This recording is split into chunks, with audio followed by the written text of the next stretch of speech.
But I'm I don't know a divine being. You brought the divine being in, so you need to understand what you're talking about.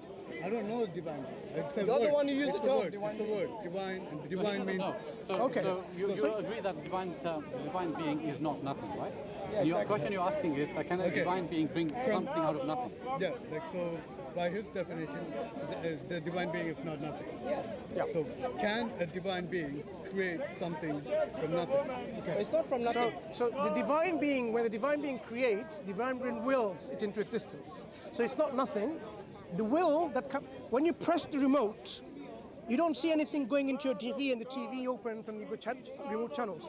Something is there. So when the divine being wills it to happen, there's a trigger. There is a trigger. So it's not nothingness. There's already something in process from that something. So something that arises comes from something. You know, Allah says in the Quran that if He wills to do something, He just it's not coming from nothing. There's a will involved. There's a will involved, and this will is something. Like was there, Before I answer that fully, let's go back again. Could there be absolute nothingness, level line nothing, which gave rise to our universe? The answer is no. Our universe, as it exists now, could not have come from absolute nothingness, in which there is no even possibility. That means there has to be something. Okay. Now, we need to understand what is the property, quality, or attributes of that something.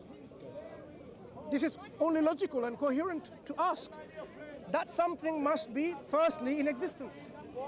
Must be in existence, must be existent. Okay. So this is an existent thing that gave rise to our universe. Okay. Do you agree? Sure, could be. It's not could be, it has to be. It's not like has to be. It has to be. It has like. How would you explain otherwise? Okay. My friend asked me a question. Can I answer? Yeah, I will. But let me give you one piece of advice. You know, when some bit of reasoning is so compelling, like for example, are you here? Can I touch you? I can touch you. Let's be reasonable and let's agree that yes, these things we can agree upon, right? Because if you can't even agree on that, then you will never in your life be able to put a stake in the ground to say, yeah, this I believe in this or I don't believe in that. You'll always be in your whole life. That's because I'm a skeptic. But you have to be reasonable, right? Sure, no problem with being reasonable. Like I have a problem when it's not reasonable when you say there's an existent being that created the universe. That's the only reasonable option. For me, that's give me not otherwise. Reasonable. Give me a. That's not reasonable because it puts only because that doesn't give any other reason. But that's any chance. No, but he's asking you to give alternatives. Okay, I can give it. Give me a coherent alternative. Okay, so Big Bang is different, one alternative where it's a singularity. What is Big Bang? I'm not a scientist. Yeah, I cannot explain it. So I agree with you. So T equals 0, the singularity, and then we had the inflation, we had the Big Bang. Sure. Now the question is, what made that come into being? I don't know. Right. So what brother here was saying was that whatever it was, don't call it God, call it whatever you want. Whatever it was must have existed. I don't know that. It has to. I don't know that. Because if something is not. But that was the alternative. You see, if that alternative, the Big Bang, to be honest, is not really an alternative because the question here is about causation. Okay, so we believe in cause and effect. So anything that begins to exist must have a cause. Do you agree with that principle? Sure. Okay. Did the universe begin to exist at one point? Sure. Okay. So it must have a cause. Sure. Now this is the question. Okay. What is this cause? I don't know. Heat, Okay. energy. When you say I don't know, sorry, what is it? Heat, energy. Heat, energy. Okay, even heat. Let's say no say heat. Let's say energy. Even energy didn't just exist in a vacuum. Before, if I ask you the question, I'm telling you. How do you know? Allow me to answer. Okay. Calm down. Relax. Energy. Can you show me if energy existed before the singularity? That's the question. You didn't answer it. No, but I'm asking because you made a statement, so I'm asking you a counter question based on that. I'm asking, do you have the answer? Bro, let me deal with her because she made the statement, not you. Okay? I know you're very excited because you think you got an alternative. It's not really an alternative because what is the first law of thermodynamics? I thought you guys knew that. Okay. First law of thermodynamics states that energy can neither be created nor destroyed in a closed environment. The universe okay, it can be considered as a closed environment at that point. Okay, so we know that it existed within the universe, not outside the universe. In fact, the scientists cannot even imagine space and time outside the universe. Do you know that? Without space and time, they cannot formulate any equations coherently. They cannot, because you need either of the two factors. Say again? Coherence or any formula based on our existence. Yeah, because when you formulate, for example, even if they say, okay, mathematically it's possible for X, Y, and Z to happen before the universe, but they still have to factor in time and space. They can't be without it. Because then what are you talking about? Yeah, so if we keep it simple, then I think we agree that there was a cause of the universe. If we agree the universe began with something, there must have been something outside of the universe that caused it, right? Maybe it's another universe outside the universe. Correct. We just not define what that cause is. Let's leave that as a black box. Now the point then is, what caused that black box to come into creation?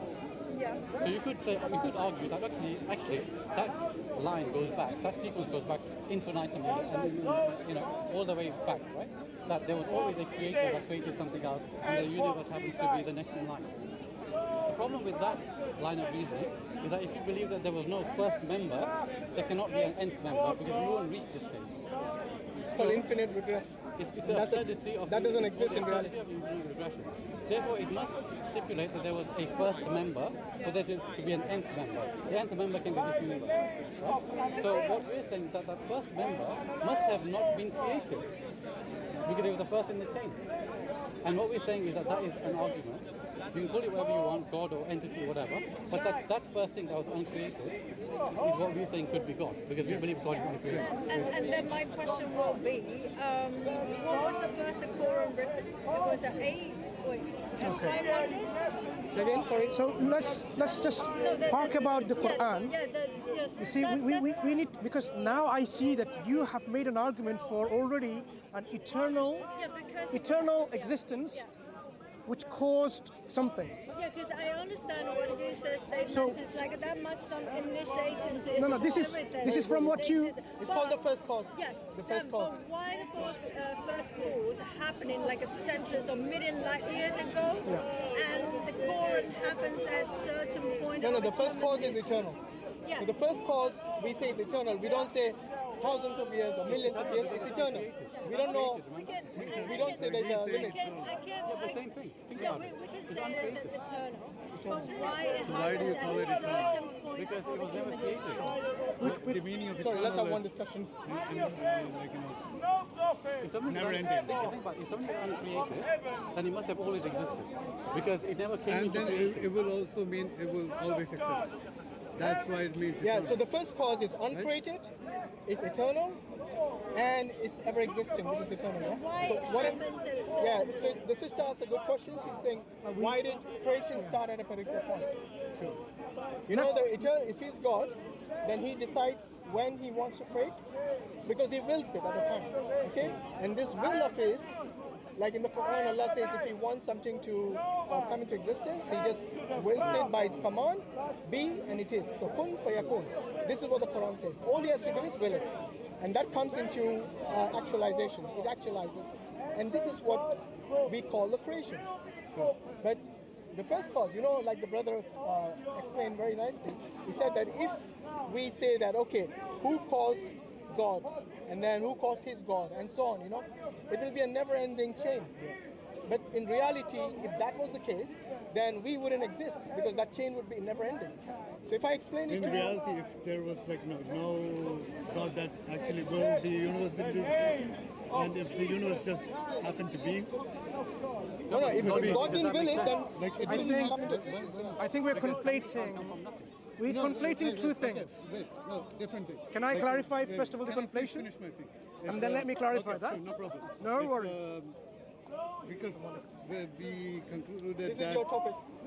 Big Bang happened, something happened from nothing. He's written a book Oh on my this. God, this guy is famous. Okay. He's written a book on this topic. Joel, nice to meet you. What's your name? Joel. It could be a sign, because you want to talk about cosmology, and the man who writes a book in cosmology is here in what I was person. saying, right? Like, we are talking about we infinite discussed regress, that who created God and universe came from nothing. I'm not saying it was nothing. I have no idea. I have no idea. Thank you, boss. This guy's got style. I like a beer. So it's like, the universe started from nothing. It could be like, there was something and it actually happened from that something. I'm not saying that something is God.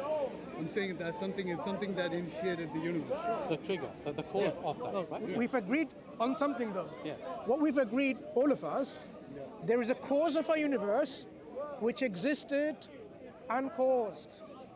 And this uncaused state means it was always there without anything causing it into existence. That could be the universe too. The universe could be Yes, also it could good. be. It could be. Let's say it's okay. That's very good point. Possibilities are the universe itself is the cause of itself, and it's an eternal uncaused cause. Okay, various causes, isn't it? So when you talked about energy, let's say this energy is that universe. Okay, so this energy transformed other things into existence, isn't it? Do you see diversity? Right. So this energy gave rise to diversity. Is this by choice or by necessity? Or by its nature. By Or by its nature. nature. Because Okay, let's talk about it. Good For point. example, if I want this feast, wants reach him, I need energy to go there. It's not just happening by its will. Yeah. It's the energy. Without energy, you can't do anything. So this energy, in fact, you're coming closer and closer to the understanding that we have about what we're talking about, the creator of the universe. So this energy, which is the originator of our diversity, let's call it originator, which is the energy in your understanding. And this energy possesses within itself certain nature, which what I talked about earlier on is characteristics or properties or attributes of that energy. So one of the attributes is that it has, I'm still using the word it, right? It has ways to transform things into existence. So my question is now, does this existent energy transform things by choice, or it doesn't? It automatically proceeds without any choice involved, any will involved? Does it just happen? To give you an example, when you go into a kitchen, you don't see food automatically being prepared. You need agency. You need someone willing to prepare. Whether it's your robot, which is programmed, or yourself arranging, transforming things from one state to the other, and you're making food or tea or coffee, whatever. If you just sat there and you didn't do anything, would food be automatically prepared? It wouldn't be. So if energy is just there and it didn't will anything to happen, would anything, any diversity happen? Would anything even proceed? Doesn't necessarily have to will. It needs time for it to come into the right place at the right time kind Yeah, of thing. for example, if the sun, if it doesn't exist, We will not exist. we would not be here. All of us. So you think that still will be the will of the gods? Yes. Sun, everything else that you see, these are the things that are placed within a certain structure which demonstrates intricate laws in place. Yeah? The sun doesn't just jump around, does it? It rotates in its own orbit. It doesn't stay still, it has its own orbit. The earth rotates around the sun, and so does other planets around the sun. So these are already some physical laws in place. My question to you both, Would you say that God also created the sun? God created the sun and the physical laws He in created place. the environment, this very specific, finely tuned environment that led to life existing on this third planet. By choice, will. The creator, originator willed it. So if the energy that you talk about didn't possess will, it cannot will something to happen, would anything come from it? Would anything come from it? It will be just there and nothing will happen. Even we found an alien, for example. Even we found an alien, for example, today. Yeah. You still think that's the will of the God? Yes. All of that is Because there's nothing in Islam that says that other creatures, intelligent creatures out there cannot exist. There's no such belief. Quran talks about how God created dispersed life around the universe, and He has the power to gather them together if He will so willed. So even aliens came, we already know that the possibility of life form existing elsewhere, it's already mentioned by the Creator. I think ultimately that we don't have that much like difference in terms of thinking, because you just believe all this almighty power or energy as a god, but I just don't know what it is. Yeah, and you know, as a god. And I think that one of the things that doesn't help you is that the the Christian doctrine is that this father or the God that's sitting there is like a person with a big beard who looks like us, and so it becomes a bit. But what we're saying is it's far from that. What we're saying is that this creator, the originator, call it whatever you want, we call it God, is nothing like us at all. Nothing like us.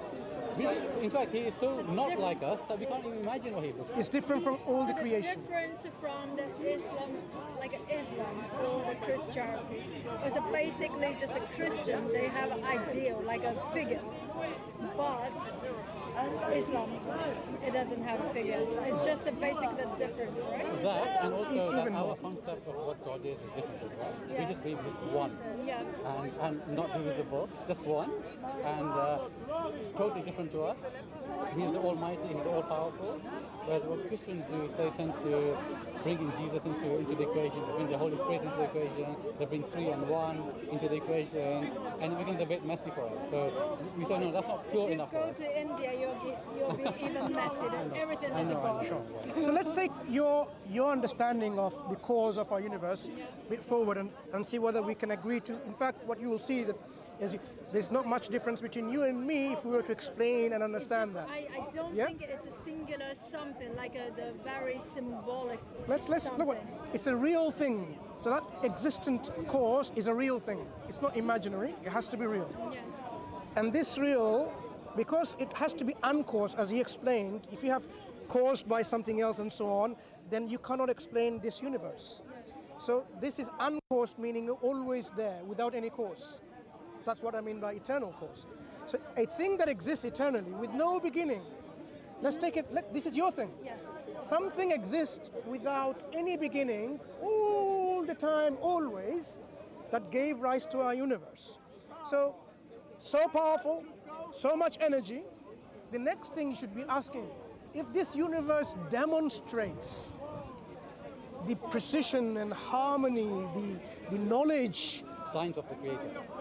that shows us what? Yeah. That energy that you talked about, the energy must possess knowledge.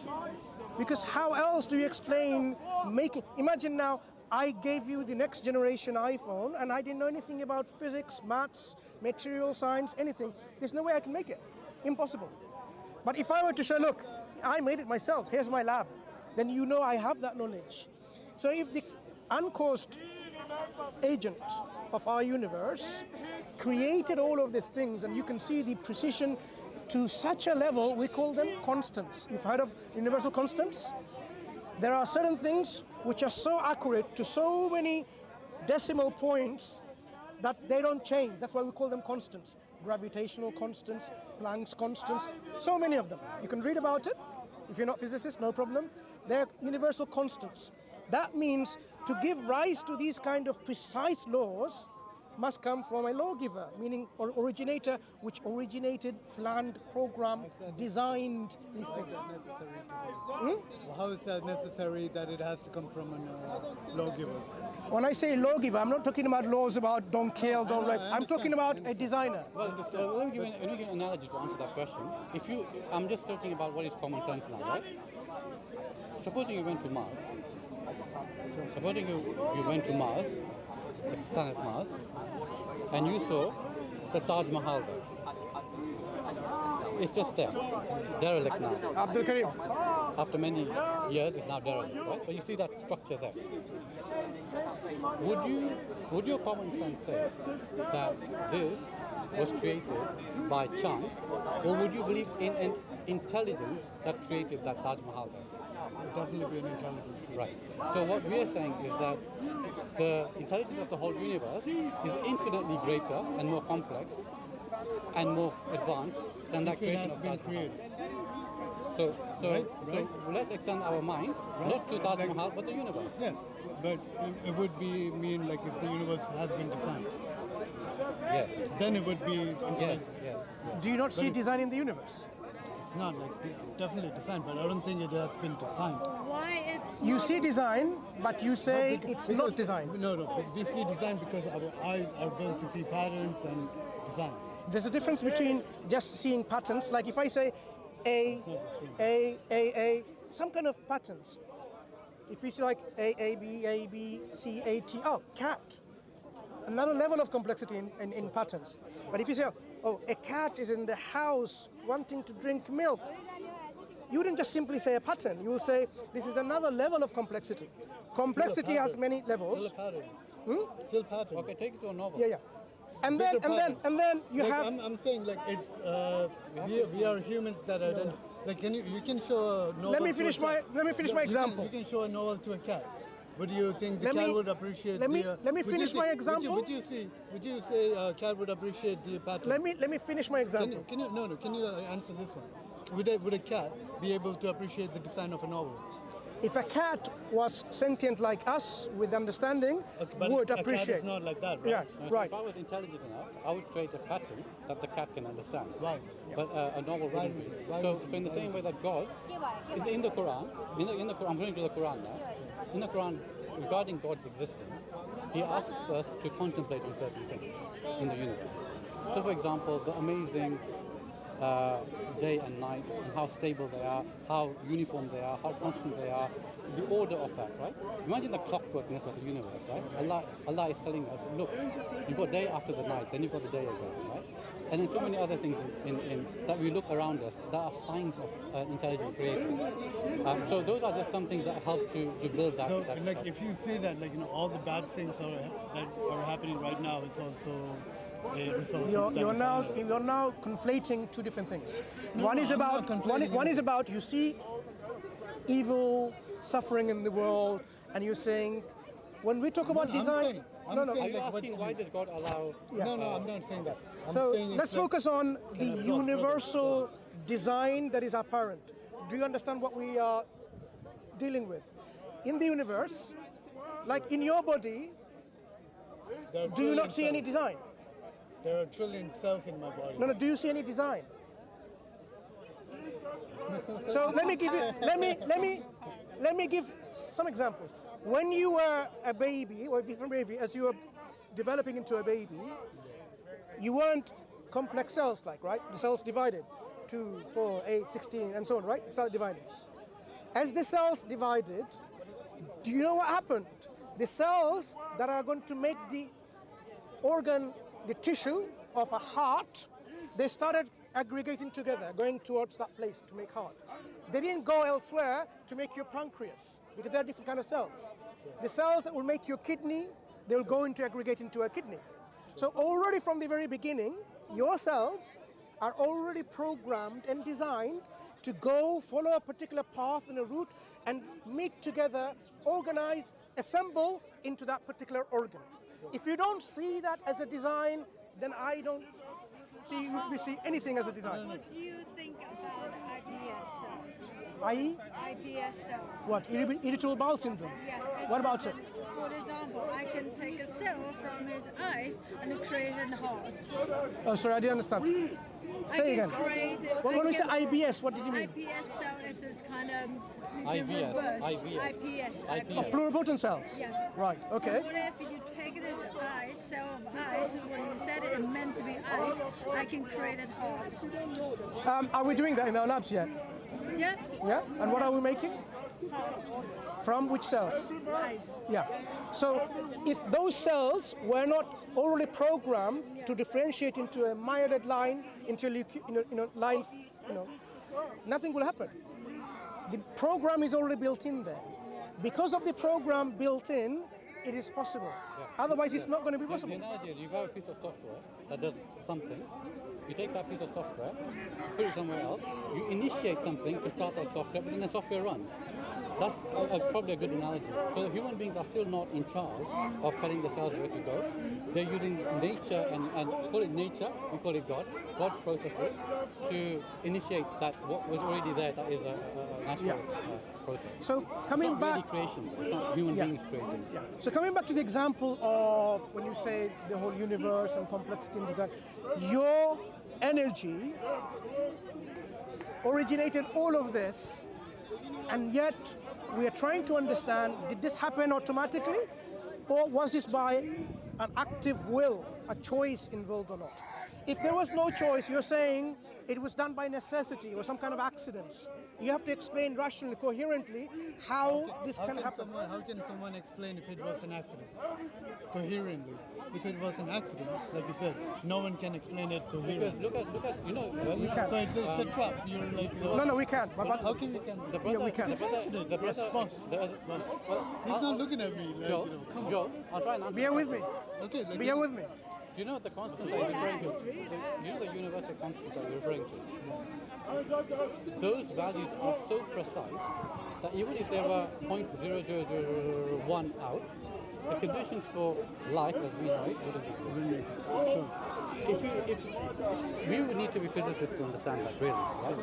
But it is so fine-tuned that even winning the lottery has a higher probability of than compared to.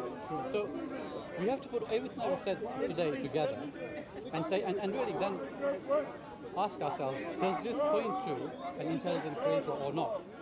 And if there is an intelligent creator, and you're not sure whether there is one, you know he's going to be good and merciful, right? I think we can agree on that. Okay, let's assume he's good and merciful. And if he is good and merciful, then if you ask him sincerely for help, he will surely help you, right? So try that. no problem. I've tried it in the past. Didn't work. Keep trying, don't give up. Because look, It's not, no, it's like perseverance. Perseverance. Sometimes what is perseverance is a sign of sincerity, right? So you have to just expect the answer in one go, in one go. So just if there is a creator, there's no harm, right? If there is a creator, ask him, because if you are there and you want to guide me, I want to be guided sincerely, then please guide me. Guide you into Accepting the way he wants you to live this life, according to his morals. okay, that's different. Bro. Like, what about like my own morals, and what about like my own way of living life? Okay, so that would only become important if there wasn't a creator who wanted you to live the way that you wanted to live, right?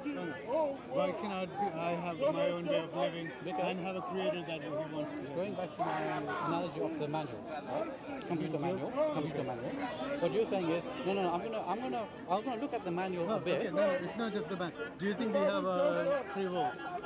Yes. Do you? No, come on. I have my own questions about it. Okay. So I'm do you not think like 100% anything that's in the past determines the present and the future? So Determine, your like, thinking is I already can- determined by the circumstances in the past. So you are actually a hard determinist. Not hard, but like it has a big probability. Yeah. You have a choice of being here or not. It's very low. You almost went away, and then you came back. Remember? Sure. Because you were thinking, you had a free will to. I did. Right? I came back because he called me. Fine, but you. I didn't Yes, get my own and she free called will. you back, but she had a free will to call you back. She wasn't forced to call you back. In that sense. No, because I chose to Should we- follow her. should chose. we- I chose. Chose. I chose. That's my choice. Right? Yeah, choice. But even In a hard look, determinism, but where does choice come even in? even that choice has been put down by like our years of Or illusion of going choice. through. So you have an illusion of choice. It is an So should we punish criminals because they have no choice? It depends on like what kind of crime and like depends Any on- crime, Why? any crime, they have Why no should it be choice. dependent? No, they have no choice. Any crime. No, they shouldn't. So they shouldn't be punished. They shouldn't.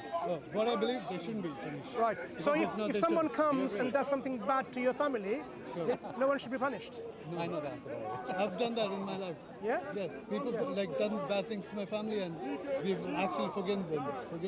Really? So someone steals your wallet and all your money, your car. People have So stolen my basically, It's not your job to forgive people. Yes, you have no choice. yeah, you shouldn't. So basically, anyone can do anything. How much? Yeah. Really? Absolutely. So you believe? Yeah, there is a story, right? This guy who lived in Is that Denmark. story predetermined? maybe, possibly. I don't know. It must be. I don't know. Maybe. It's predetermined. Maybe. So what's I'm what's not, the I'm not an absolute. No, I'm saying not an absolute. what's the value of even listening to a story? It's predetermined. You can listen if you want to. It's up to you. Like, so No, there's a up to story. you mean what? As a choice? Do I have a That's choice? a contradiction. So if you don't have a choice, you are still standing here, right? No, do I have a choice? No, you I didn't. think I have a choice. That's why I'm listening. You're still here. I'm using my choice. I'm listening. I could have walked away, You could have. but I'm using my choice. Okay, you believe that. Anyway, hopefully, what we've done is hopefully we presented some arguments, but at least are food for thought, right? And look, there's no harm, is there? If you're sincere, and I'm sure you are, you're both sincere, there's no harm from your perspective. If you're looking for the truth, if there is a truth, right, from your perspective, there's no harm in asking. Look, if you are up there, Absolutely not. no harm, right? Then I can ask you the same question. Would you question, like, doubt your own belief? Well, look, we believe that our faith is fluctuating, right? We have crises of faith. Sometimes we have stronger faith. If we are so absolutely it fluctuates, right? And so we are constantly asking him for guidance. And that's what I'm asking you. No, it's not like what I'm asking is like, have you ever doubted? It's not fluctuation. Doubted. At this point in my life, no. But earlier in my life, I did when I was searching, a bit like yourself. And I can't guarantee that in the future, I won't doubt either because I don't know the future. I don't know. Thank you. Yeah, but there's a few things though. I won't doubt sometimes that am I really a cat or a giraffe? I wouldn't have that doubt. There are certain things. I'm just saying, at this very minute, I am being doubtful that I will have a doubt, that I will think, oh, am I really a zebra or a human being? I don't think I will have this kind of doubt. So we need to know the limitations of what do you mean by doubt or not. Because there are things which are coherent to us, rational and reasonable to us. We operate within this boundary of reason and rationality. If you want me to go outside that and doubt, like, maybe I don't exist, I'm thinking, to me, it'd be nonsensical to even having this kind of discussion. So, should I even question my existence? And I'm thinking, do I exist? I mean, even if I'm thinking about it, it's an oxymoron. I can't, being a non-existent thing, have a question about my existence. Like, oh, do I exist or not? We have to be reasonable, because we can't go to extremes. So People are living in extremes, so they can. know, and so we have to like, help them. Like my friend, he said, do I doubt my own existence? There are people who doubt their own existence. And we have to help them. And who are in problems. we have to help them. And But there is they're the help exception, happen they're not after that. Then they find there's meaning for them to live. Right. It's about like the meaning of purpose. It's not about do I really exist or not. I mean, there are people out there who have psychological problems. They're the exception rather than the norm, and we have to help them, right? But do me one favor, because I know you probably, but as I said, you admitted yourself, there's no harm, right? If there is something up there from your perspective, and if that entity is listening, supposedly he's supposed to be listening, and he's supposed to be merciful and good. But then at the same time, you're supposed to be sincere as well when you ask him. Ask him sincerely to guide you, and who knows? You have no harm either of you in doing that, do you? But be sincere is the only thing I'd say. Be sincere in asking him. There's no problem. I'm not hiding anything. I know. You're both sincere. So just to now finally answer your question about how do we know the Quran is indeed from the divine, when you study and really contemplate and ponder on this book, which was given to us about 1440 something years ago, right? We're talking about 1400 years ago. If you look at the information that it contains, you can ask yourself, is this information possible? That it come from a societal time frame 1400 years ago, or is it seems like too advanced to have that information? Information content. For example, it doesn't tell you about how to make mobile phones like iPhones. But if it did, you would say, this kind of information was not possible to be there 1400 years ago to that level of depth, and breadth. But Do you agree in principle? yeah, but I will argue, what if the Mongolia, they didn't burn out the library in Baghdad, things might change. The Baghdad libraries and so on, which were authored by Muslims and people who were within the Islamic civilization, which contributed, Yes. then you would have a lot more knowledge. Mongolia interrupted that civilization. What do you mean by Mongolia? Mongolia, it's in, I forgot which years, Mongolia actually, Do you know what she's referring to? No, but to answer your question, I think they had a higher knowledge fine, back but in yes, fine. But so even if you take that into consideration, let's assume that's true. What my point is, when I look at the Quran, both from a point of view of the knowledge that's in there, as brother said, but also not only from a technological sense, but also from holistically, what is its paradigm about how a person should live? What is its paradigm about God? What is its paradigm about ethics and social life in general, individual and social life? It, for me, was the most logical and it made the most sense. That's from personally speaking. Coming back to your point and the brother's point, is that if you assume that, if you assume, and it's good to be critical, that it got information from some other source, and that could explain some of the advanced knowledge in there, it is also then reasonable to assume that some of that knowledge will be false. It can't all be true. And yet, even today, by scientific standards, the Quran lives the test. There are no contradictions in it, and any scientific points that are in there some of them have only been known in the last decade. There's a very good book called The Bible, the Quran and Science by Dr. Maurice Bucaille, who was a French surgeon, who then became a Muslim after he studied the Quran. He was a Christian, he studied the Bible, said, well, this doesn't make any sense. He looked at the Quran and said, the whole description of the embryo, how the different levels and so on and so forth. So, how you come at it is really a personal thing to you. You might come at it from the point of science. I personally didn't. For me, it was a holistic thing. Why did it make sense to me as a human being? Do you doubt a big part of the Quran is too deeply penetrate into every day? It's like a daily life. So it makes people hard to doubt it. No. Or even hard to question it. Well, I understand your point, but I disagree. I'll tell you why. Because a religion that's worth its weight has to be a way of life. It can't be just a set of rituals, right? Otherwise it's skin deep. You want it to have a practical impact on your life to make your life better and easier and more fulfilling, right? So I think that Islam and the Quran's teachings are very practical for the human being to live a life that I think makes life easier. That's my view. Okay, so in the light of the new what's happening in Iran, there are people who practice Islam. They're having trouble following the orders of Islam. George Bernard Shaw, the famous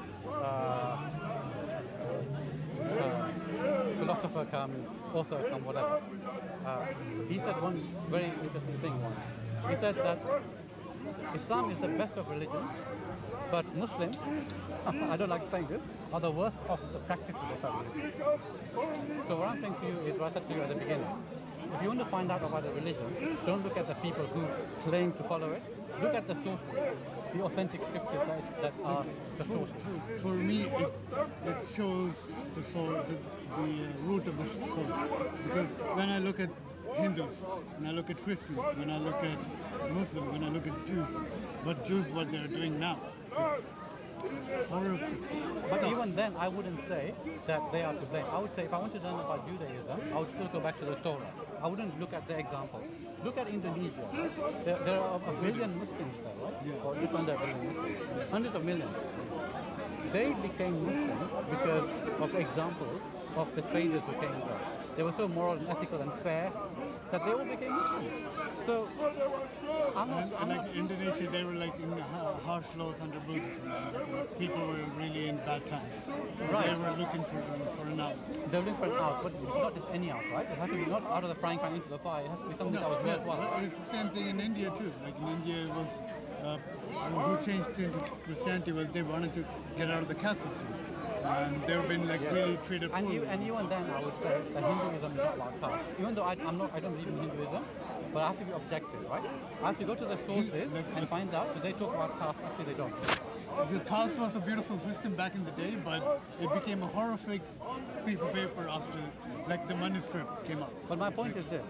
If you want to find out about a religion, don't look at the people and their traditions. Look at the sources. Because the people may not be practicing to the standard the religion requires.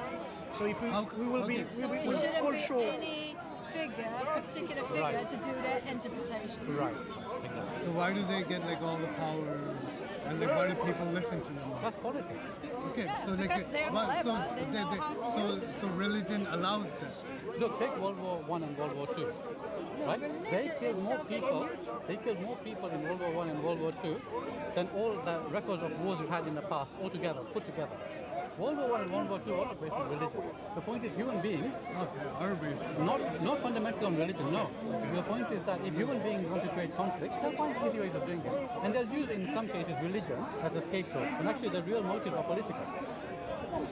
I agree. Like I agree. okay, Thank you. like political power, like sure, but like if you look at India, like there is political power, but like inside India, like when Hindus are beating up Muslims and like burning their houses, it is religion. And it's not as a It's a Muslim. politics. They use it As a religion. Muslim, I would say that if I'm going to be fair to Hindus, I have to say that it is the political ideology of Hindutva, which has its origins. That is the reason for it. Now this is an extreme right Do you think so? version. I think Yes. it's like British also like laid down like some Yes. like when they That's a divided. politics. Yeah, That's a like politics. the divide happened. The divide happened because they were like wanting a Hindu nation and a Muslim nation. Yes, Because it was a religious thing. yes. Do you feel that part of your not pursuing the path of the Creator is the sufferings and evils and the problems that you see, or this has nothing to do with your own particular standing now? Or is this an element? So it has nothing to do with my own particular.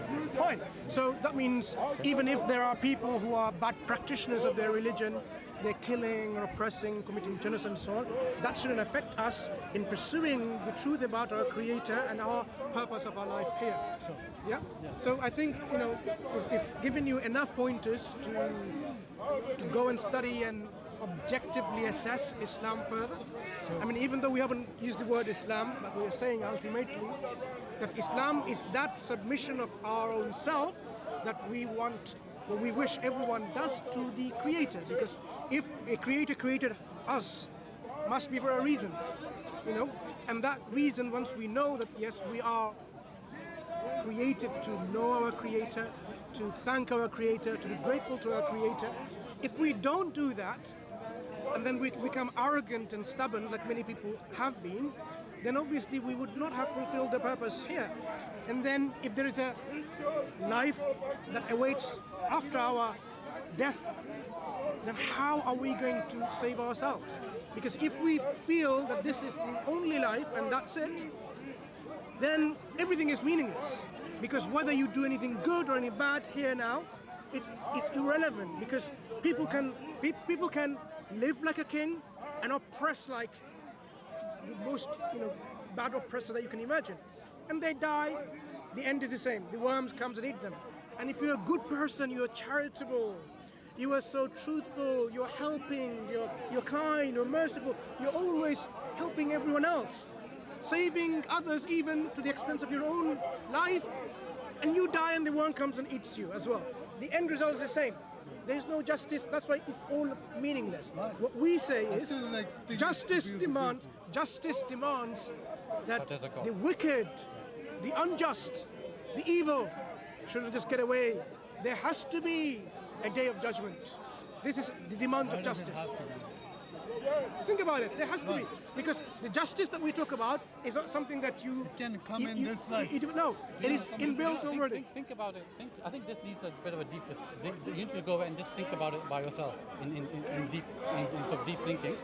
But think about it this way: if there is an intelligent creator out there who has created all of us, and he has set down some guidelines for us to live by, then this cannot be the be-all and end-all, because there could be someone out there who's a serial rapist or a serial killer or a serial child killer, worse than that, and there are those who don't get caught, right?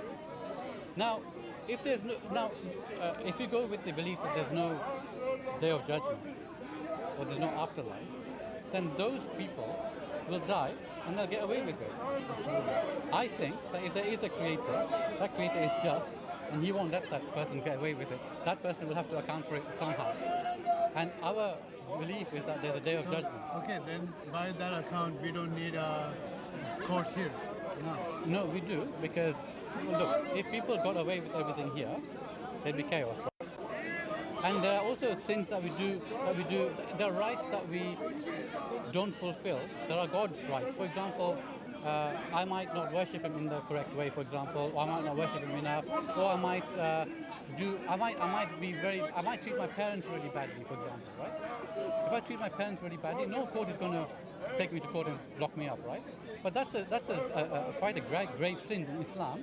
To be horrible to your parents is quite a grave sin. We are taught to be kind to our parents. In fact, we are taught that to our parents we should not even use the word like oof or anything like that. You know, like, oh, what you do, why you know, or like, or something like that. We're not even allowed to do that to our parents. Our Islam teaches us that. So, if I am a persistently cruel child to my parents, no court is going to put me in jail. No police is going to come and pick me up. And if I'm not sorry for what I've done, sincerely, I'll have to answer to something at the end of the day. So I'm just referring to things like that. I would say, you would have to answer to your own parents. But they're old and feeble. They're reliant on you. But they raised you. I know. Don't people put them into some nursing homes or something like old people's homes and don't look after them? People do that? And that was Islam says absolutely not. When they're both of them are one, when they're old and so on, you must extend the wings of mercy.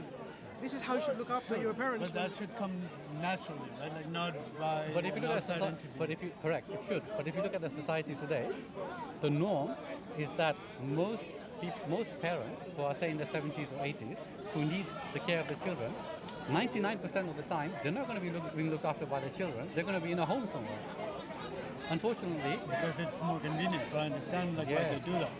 convenience. It's just a culture difference. So do you see that when we have a concept of our creator or this originator, this energy that we talked about, we can explore more characteristics, qualities that this uncaused cause has, and you will see that one by one you will give that properties that this creator has.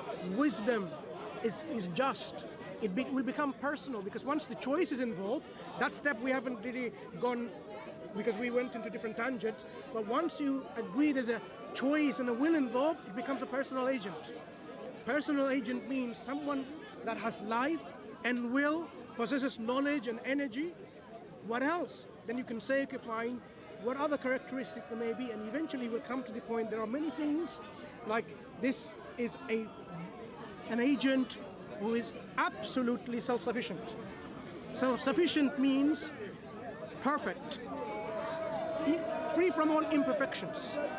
So whatever this thing does, this personal agent does, will be the best thing. So there will be no deficiency. So if something that has something happening here, you will see that's good as opposed to what's bad. So the idea of good and bad will come in, and you will say he's the best of everything. He will do things. So then by that definition, he's also the best of the bad. Sorry? So he's No, also the best of the he bad. created these two differences in terms of like the night and day, truth, and as you can see, so that we can appreciate. Imagine there was no pain whatsoever. You would find difficulty in appreciating what is pleasure and happiness and so on, because you have no opposite concept. Just like if there was no darkness, you don't know what light is. The contrast is important. So in this life, the Creator has given us the contrast to understand that. And that's why when we see all of these things, some people do bad and we understand what God is. We appreciate rather more what is good by looking at what is bad. In heaven, the next life, or in hell, the next life, heaven, there will be no bad or suffering or torture or unhappiness, grief, anything. Because this is what the Creator will give us a reward. So there's no A reward. contrast in heaven. A reward. But those people who were unjust, stubborn and arrogant, defiant in accepting the truth, of course, they will meet their consequences in which they will be punished because they did not fulfill their purpose. It's like when I have a question. to finish this point. Before you finish, Go ahead. I have to. Like, That's so fine. it's merciful God who send out His children to test, and if you don't fulfill your path, you will be set out to suffer. Do you think it's like an unjust game you put out to? How is it unjust when the Creator gives you rope after rope after rope, gives you more time, and says, okay, fine, He forgives you and forgives you and forgives you as you sincerely repent. He forgives all your sins if you repent, except if you die on a state of associating a partner with God, in Islam called shirk, saying, okay, there's someone else with God which deserves our gratitude and so on. Only that is unforgivable if you die. Because God has certain rights. He said, okay, this is my rights. He created and says, these are the rights that you should not infringe. And if you do that, then this is the punishment. Do you think God has consciousness? Of course, God is aware, self-aware. Okay. God is not an abstract entity. He's self-aware with a choice and a will. That's what we talk about in terms of agency. An intelligent agency, the will, who has made laws and regulations, and based on that, people will be judged, either rewarded or punished. So we have been given the ability to live our life in accordance with God's law. It is not beyond us. In fact, the Quran tells us the Creator God does not burden any soul greater than it can bear. That means anything that God, our Creator, asks of us, we are able to do it. And the messenger is sent precisely to demonstrate that. Others you will say, it's okay for you to say that, it's so easy for you to say that, but it's so difficult for us to do. How can I live a life speaking the truth all the time? How can I live a life of being compassionate and forgiving? Prophets and messengers, when they came, they demonstrated by living that life within this law that God wants us to live by. That's a beautiful point. Now, like my friend just proved that, like, when the followers of the religion set the right example. They should. No. They're able to follow, but if they don't, they will be accountable. They will be judged, and it may be that a believer. So it's not an Just to give you, Joe, path to follow. just give you an example. It may be a Muslim, a bad Muslim, may be punished for million and zillion and Googleplex years in a place of hell because of what they have done. If a Muslim committed, have a choice, though. no, there is a choice. No, we have to differentiate. There is a choice involved. Let's become an Agnostic. There is a choice involved, and you do have a choice. We'll, if you're here next time, we can address that point as well. Yeah, Joe, all the best. You take care. Pleasure speaking to you. By the way, Joe, no offense. Earlier on, when I said about this, it was just making my point about nothingness or something. I hope you appreciated it. Yeah? You take care. See you later. Thank you. And Jazakallah khairan. It was a pleasure learning from you and seeing you, the way you've spoken and so on. It's important for our audience to know as well that not always the logic that needs to take precedence, but this extra thing that you said about personal touch, the personal, bringing it together to people to ask Allah for guidance and to look into it, these are very important. Often we become so logical and well, it's leave not these things. logical because I didn't believe in God. So let me just keep it logical. And then, mashallah, you brought Islam into it as well, which is brilliant towards the end. So that was good as well. So it was a good overall. Barakallah. What's your name, brother? Muhammad. It's okay. Mansur. It's okay if that goes into. Yeah, that's fine. So you will be in DawahWise, inshallah. I ask all our brothers and sisters and our friends who are watching and so on, pray and may Allah bless our brother Muhammad, inshallah. And you too, and so, and brother here as well. Yeah. Okay. آخر دعوانا الحمد لله رب العالمين.